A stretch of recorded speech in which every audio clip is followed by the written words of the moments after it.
नमस्कार।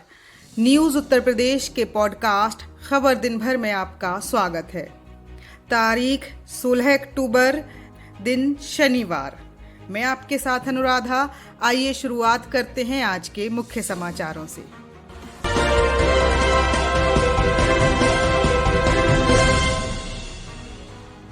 सीएम योगी आदित्यनाथ ने बताई विकास में श्री राम के आदर्श की महत्वता।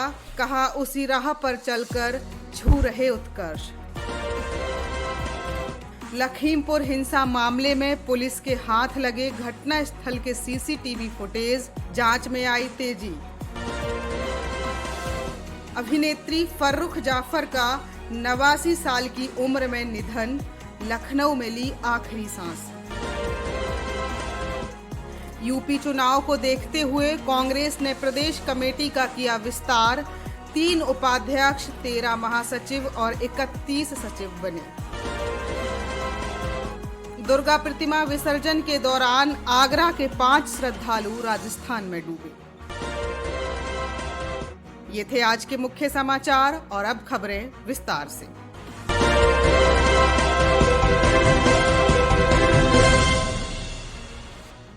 उत्तर प्रदेश के मुख्यमंत्री व गोरक्ष पीठाधीश्वर योगी आदित्यनाथ ने श्री राम के आदर्श को लेकर देश के सांस्कृतिक विकास की नींव बताते हुए कहा, मैं सबसे पहले आप सबको विजयदशमी की हृदय से बधाई देता हूँ और यह हर्ष, उत्साह और उमंग का पर्व प्रतिदिन आपके व्यक्तिगत और पारिवारिक जीवन में, सामाजिक जीवन में आता रहे, इस बात की आप सबके प्रति अपनी शुभकामनाएं भी देता हूँ।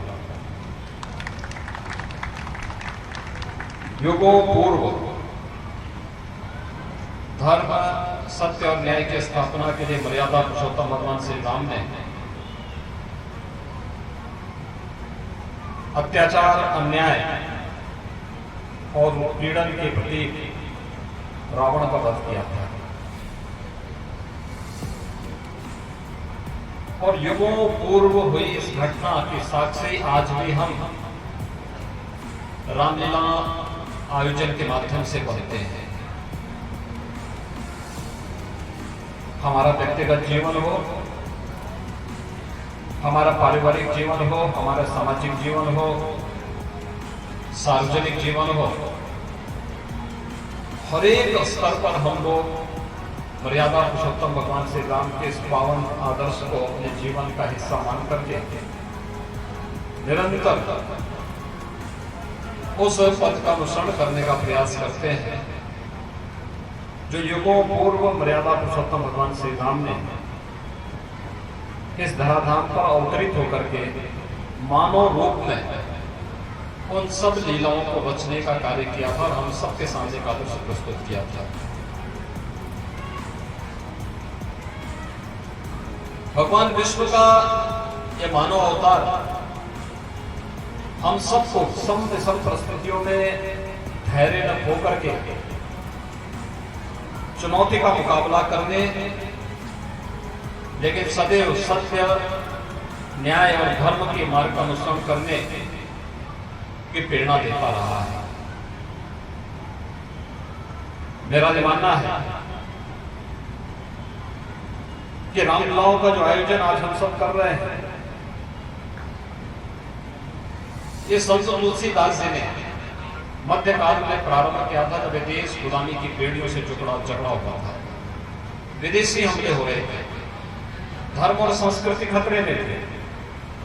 उस कालखंड में उन्होंने सांस्कृतिक जागरण का और सांस्कृतिक जागरण के माध्यम से राष्ट्रीय चेतना को जागृत करने का कितना सशक्त माध्यम हम सबके सामने दिया। ये रामलीलाएं आज भी गांव में सामाजिक एकता के संदेश को लेकर के नित्य निरंतर एक नई प्रेरणा प्रदान कर रहा है और उसी प्रेरणा के साथ हम सब जुड़े हुए हैं। गोरक्ष पीठ की परंपरा सैकड़ों वर्षों से इस मानसरोवर मंदिर में आकर के मानसरोवर मंदिर में वहां पर भगवान मानसरोवर का अभिषेक करने के उपरांत वहां पर देव विग्रहों का पूजन करने के उपरांत इस रामलीला मैदान में आकर के मर्यादा पुरुषोत्तम भगवान श्री राम का रास तिलक का कार्यक्रम संपन्न करने का एक कार्यक्रम एक परंपरा जुड़ी हुई है।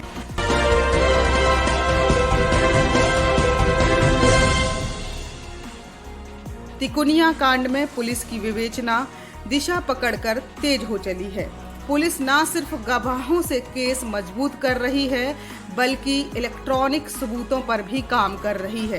सूत्रों की माने तो पुलिस ने 39 वीडियो साक्ष्य एकत्रित किए हैं। इनमें घटना स्थल के वीडियो से लेकर सीसीटीवी फुटेज भी शामिल है। पुलिस अभी भी इलेक्ट्रॉनिक साक्ष्यों के संकलन में तेजी से लगी है। डीआईजी उपेंद्र अग्रवाल की अगुवाई में बनी जांच कमेटी हर बिंदु पर जांच करने में जुटी है। एक एक कड़ी को जोड़ा जा रहा है। मौके पर मिले साक्ष्यों को अलग अलग सूचीबद्ध किया जा रहा है। सूत्रों के मुताबिक इलेक्ट्रॉनिक साक्ष्य, गवाहों के बयान और फॉरेंसिक जांच रिपोर्ट का अलग अलग मिलान किया जा रहा है। इन सभी सबूतों का मिलान आरोपियों के दर्ज बयानों से कराया जा रहा है। जांच कमेटी ने आशीष मिश्रा की गिरफ्तारी के बाद साक्ष्य संकलन का काम तेज कर दिया था। वायरल वीडियो के अलावा भी जांच कमेटी ने लोगों से वीडियो साक्ष्य उपलब्ध कराने की अपील की। नंबर जारी किए गए और पहचान गुप्त रखने का वादा किया गया। इसके बाद पुलिस ने घटना स्थल के आसपास के सीसीटीवी फुटेज खंगाले। पेट्रोल पंप और राइस मिल के वीडियो फुटेज लिए गए। यही नहीं, केंद्रीय मंत्री के गांव तक की दुकानों में लगे सीसीटीवी फुटेज को एकत्रित किया गया। पुलिस सूत्रों ने बताया कि इन वीडियो साक्ष्य से बहुत कुछ सामने आने लगा था। इसके बाद पुलिस ने दंगल में कार्यक्रम स्थल की पूरी वीडियो रिकॉर्डिंग कराने वाले की पूछताछ की। हालांकि अभी पुलिस इस बारे में कुछ स्पष्ट नहीं कर रही है। इसके अलावा सीडीआर के जरिए भी पुलिस ने साक्ष्य संकलन के लिए काम किया। मोबाइलों की लोकेशन को भी एक मजबूत आधार बनाया। इसके बाद गवाही भी दर्ज की। सूत्र बताते हैं कि जांच कमेटी ने सभी आरोपियों से एक ही किस्म के सवाल पूछे। उनके जवाबों और बयानों का मिलान किया गया। पुलिस ने जांच के दौरान वैज्ञानिक आधार पर साक्ष्य संकलन किया है। कई मामलों में लैब की मदद भी ली गई है। पुलिस मौके के अन्य गवाहों से भी पूछताछ कर सकती है। पुलिस जांच कमेटी हर वीडियो का संज्ञान ले रही है जो उस कांड से जुड़ा हुआ बताया जा रहा है, भले ही वह किसी पक्ष के द्वारा जारी किया गया हो। लखीमपुर खीरी तिकोनिया कांड में दर्ज दूसरी एफआईआर पर भी जांच शुरू हो गई है। करीब 12 लोग पूछताछ के लिए बुलाए गए हैं। बताया जाता है कि जल्द ही ये क्राइम ब्रांच के ऑफिस पहुंचेंगे और उनसे घटना के बारे में पूछताछ होगी।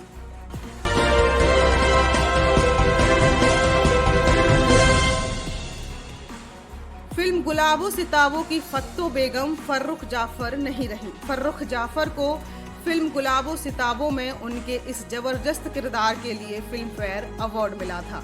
वह 89 साल की थी। पिछले कुछ समय से उन्हें सीने में जकड़न की शिकायत थी। बेटी मेहरू जाफर ने बताया कि 4 अक्टूबर को उन्हें सहारा अस्पताल में भर्ती कराया गया था।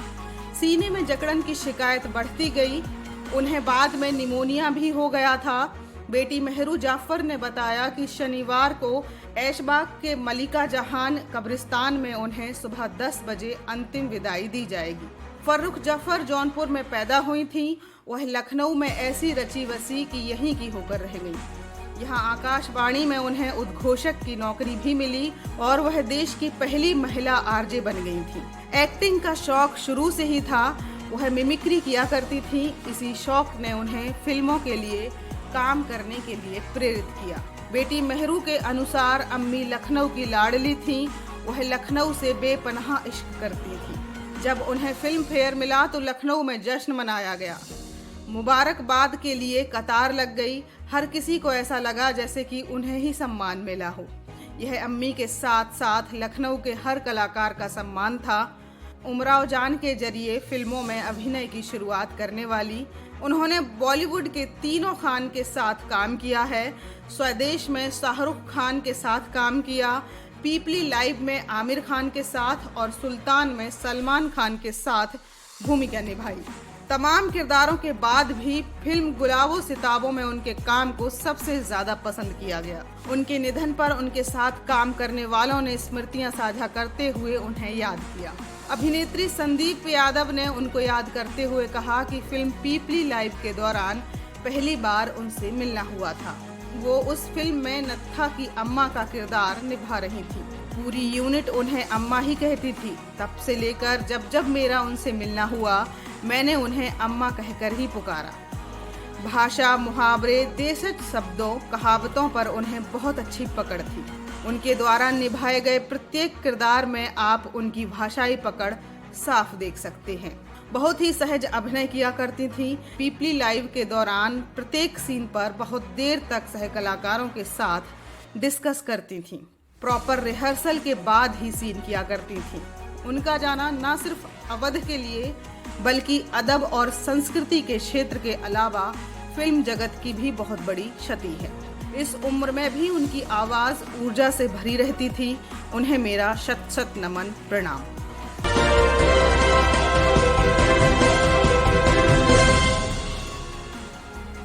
विधानसभा चुनाव के लिए कांग्रेस ने प्रदेश में संगठन का विस्तार किया है। प्रदेश कांग्रेस कमेटी में 3 नए उपाध्यक्ष, 13 महासचिव और 31 सचिव नियुक्त किए गए हैं। वहीं 4 जिलों के जिलाध्यक्ष और 6 शहरों में शहर कांग्रेस कमेटी के अध्यक्ष बदले गए हैं। कांग्रेस ने विधानसभा चुनाव में घोषणा पत्र तैयार करने के लिए गठित कमेटी की कमान पूर्व केंद्रीय मंत्री सलमान खुर्शीद को सौंपी है, जबकि चुनाव प्रचार कमेटी की जिम्मेदारी पीएल पूनिया को दी है। कांग्रेस के राष्ट्रीय महासचिव केसी वेणुगोपाल ने शुक्रवार शाम प्रदेश कमेटी में नए पदाधिकारियों और चुनाव के मद्देनजर गठित कमेटियों की घोषणा की। उपेंद्र सिंह, मकसूद खान और जयंत सिंह को प्रदेश कांग्रेस कमेटी का उपाध्यक्ष बनाया गया है। मोनिंदर सूद, वाल्मीकि, सुबोध श्रीवास्तव, अरशद अली, गुड्डू, जयकरण वर्मा, मुकुंद तिवारी, राघवेंद्र प्रताप सिंह, सरिता पटेल, अखिलेश शुक्ला, सचिन चौधरी, शरद मिश्रा, धर्मेंद्र, निषाद, अभिषेक पटेल और दिनेश कुमार सिंह को पीसीसी महासचिव नियुक्त किया गया है। कांग्रेस ने विधानसभा चुनाव 2022 में पार्टी का घोषणा पत्र तैयार करने के लिए पूर्व केंद्रीय मंत्री सलमान खुर्शीद की अध्यक्षता में 11 सदस्यीय घोषणा पत्र कमेटी गठित की है।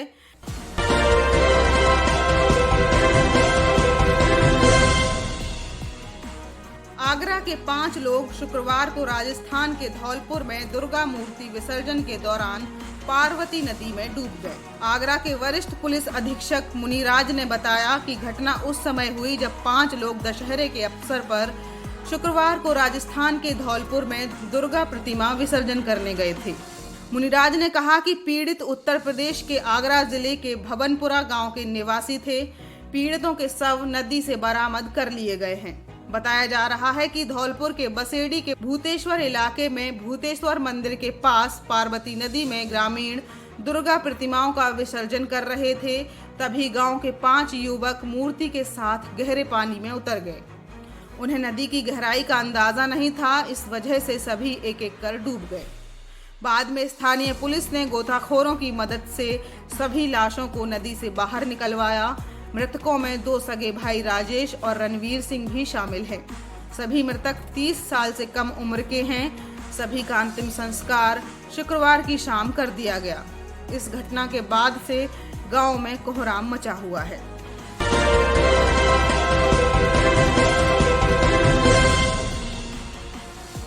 खबरों में आज के लिए बस इतना ही। फिर मुलाकात होगी नई खबरों के साथ। तब तक के लिए नमस्कार।